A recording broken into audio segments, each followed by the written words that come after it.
کبھی بھی اپنے نماز کو چھوڑنا نہیں تھا. واقعی کہ حسین وہ ہے جو نماز کو نہ چھوڑے.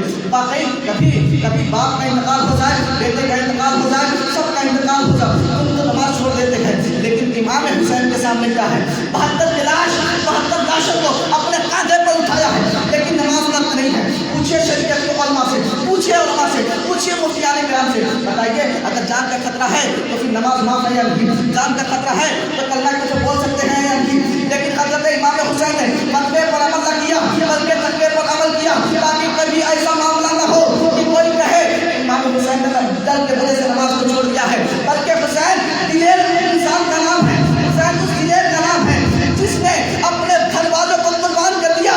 اور پھر وقت ایسا بھی آیا جنگ ہو رہی ہے, لیکن جب نماز کا وقت جانے لگا امام نے کہا اے یزیدیو رک جاؤ, میں نے فجر کی بھی نماز پڑھی ہے, رات میں نے خوب عبادت کی ہے, اللہ کی بارگاہ میں ہم نے خوب سجدے کیے ہیں, لیکن کچھ وقت مجھے دو, کچھ وقت مجھے دو.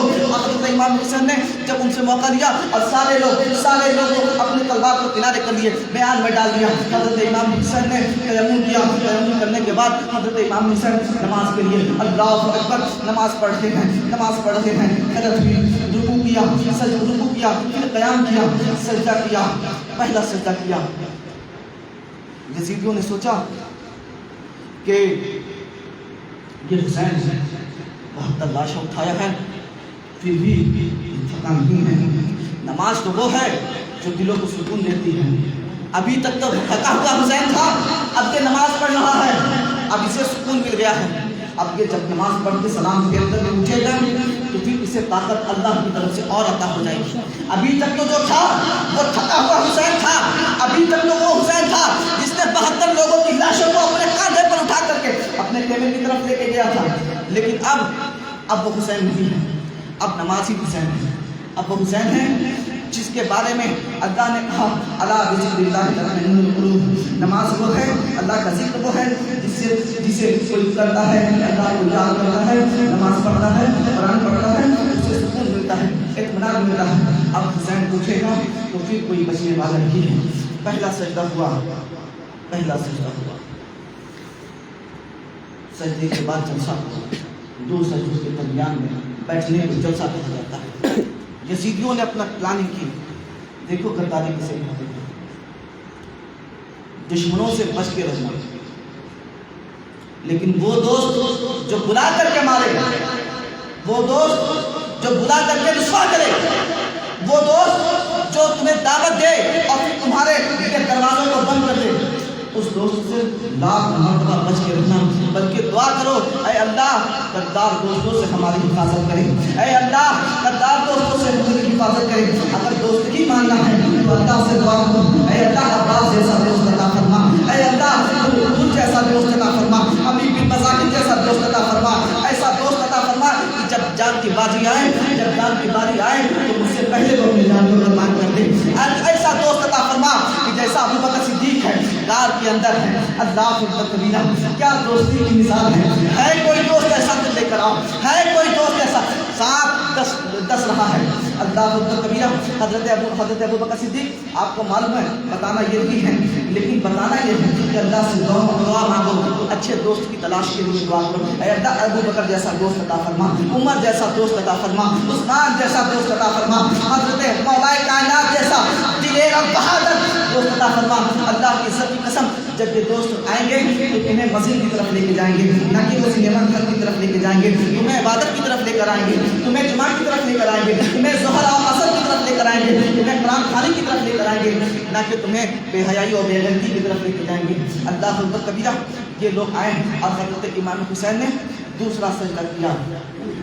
یزیدیوں نے تلوار نکالی اور سر انا للہ و انا الیہ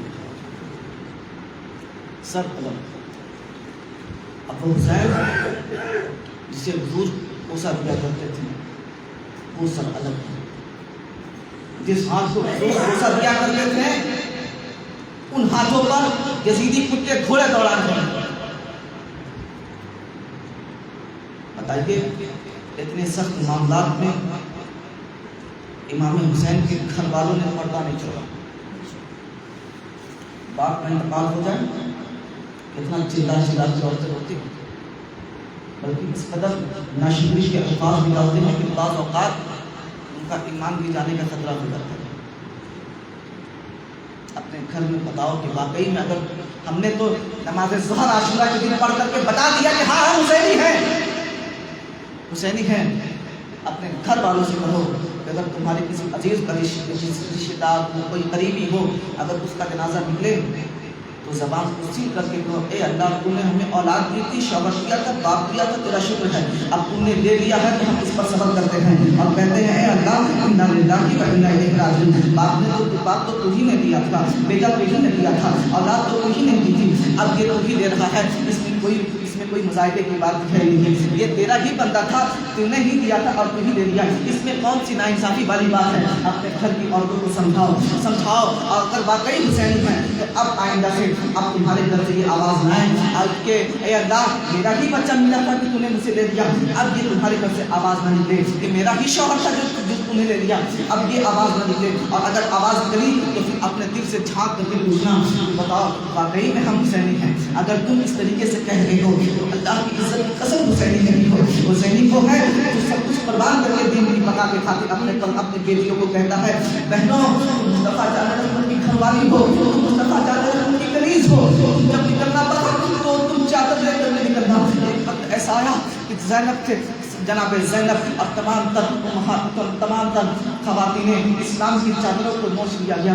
میں نے کل بتایا کتنا دردناک واقعہ، حضرت سکینہ نے ناک میں بالی پہنی ہوئی تھی، یزیدی آیا غنیمت کے چکر میں، اتنا درد بھرا ہوگا، پکڑا ہے اور پکڑ کر کھینچ لیا ہے۔ حضرت سکینہ رونے لگی اور کہا ظالم اگر تمہیں یہی چاہیے تھا تو بتاؤ میں تمہیں دے دیتا، یہ کھینچنے کی کیا ضرورت تھی؟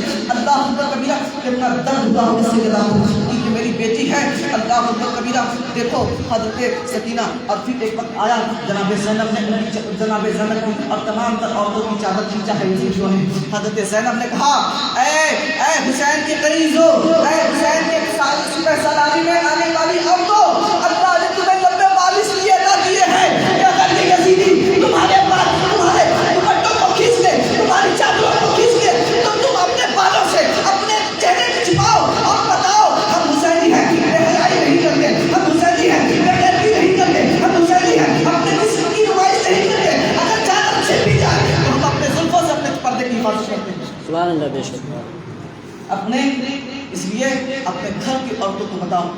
پھر ایک روایت یہ بھی ہے کہ عمرو بن سعد صحابی رسول کا بیٹا ہے، لعنت اللہ علیہ سعد پر اللہ کی لعنت ہو،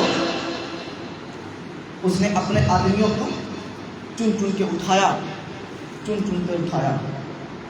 نماز جنازہ پڑھی اور اسے عزت کے ساتھ، اور حسین کا وہ عباس، علی اکبر، علی اصغر، 72 لاشیں کہاں گئی؟ کسی کو معلوم، چھوڑ کے چلے گئے، گھوڑے دوڑاتے، دھول مٹی آتی۔ ایک روایت یہ ہے کہ اللہ نے یہ چاہا، ایک طوفان زور کا آیا، ریت کا معاملہ تو تھا ہی، ان کے جسم پر ریت کی اللہ نے ایک چادر ڈھانپ دی اور بتا دیا جس کا کوئی نہیں زمانے میں، اس کا پروردگار ہوتا ہے۔ یزیدی تم کیا جانتے ہو؟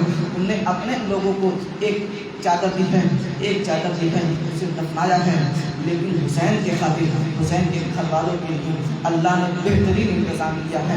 تم کیا جانتے ہو؟ تم مر گئے، تمہارا نام لینے والا کوئی نہیں ہے۔ کوئی ہو مائی کلال جو 72,000 لشکروں کو بتا دے، نام لے لے، چلو 72 نہ بتاؤ، 20,000 لشکر کا نام نہ بتاؤ تو چلو 100-200 کا ہی نام بتاؤ، لیکن اللہ کی عزت کی قسم کسی عالم کے پاس جا کر کے کہو امام حسین کے پیچھے کتنے لوگ آئے تھے، کتنے لوگ شہید ہوئے، کتنی عورتیں تھیں، کتنے جوان تھے، کتنے بوڑھے تھے، سب کا نام لے لے کر کے بتائے گا اور قرآن کا فرمان سنائے گا، وَلَا تَقُولُوا لِمَن يُقْتَلُ فِي سَبِيلِ اللَّهِ أَمْوَاتٌ، جو اللہ کے راہ میں قتل کیے جائیں انہیں مردہ نہ کہو، بلکہ میرے امام نے کہا تو زندہ ہے بندہ، اللہ کی عزت کی قسم، کربلا والوں تم زندہ ہو، اوہد والوں تم زندہ ہو، خیبر والوں تم زندہ ہو، اللہ اکبر کبیرہ، میرے مصطفیٰ کے دین پر جتنے شہدا ہیں سب زندہ ہو، والے، میری چشم عالم سے چھپ جانے والے، چمکنے سے پاتے ہیں سب پانے والے۔